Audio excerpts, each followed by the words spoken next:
आणि माझा भाऊ सिरियस होता आणि त्या नाल्याची घाण काढलेली नाही त्या लोकांनी. पूर्ण पाणी माझ्या इथल्या घरात आलं होतं. तो पेशंट मुलगा आणि आम्ही आमच्या नवऱ्याच्या घरी, तो पेशंट मुलगा आणि माझी म्हातारी आई, त्या लोकांचे एवढे जर हाल झालेल्या पूजेच्या दिवशी आणि 2 दिवस आम्ही आयुष्यात कधीच नाही विसरणार. 8 दिवसानंतर माझा भाऊ वारला म्हणून आम्हाला एवढा जो कोणी असेल तिथला नगरसेवक त्याला लागू द्या माझे शब्द, मला फरक पडत नाही. पण मला त्याचा खूप राग येतो. तो त्या म्हणजे तो त्या विभागाचा तो काही म्हणजे असा व्यवस्थितपणे काही त्याचं काम करत नाही.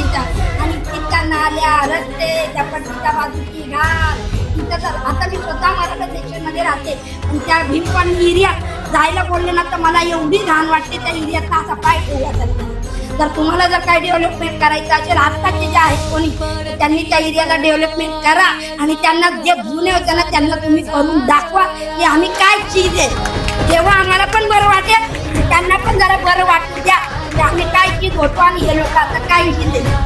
मला एवढंच बोलायचं आणि हे भाषण तुम्ही व्हायरल करा, मला फरक पडत नाही.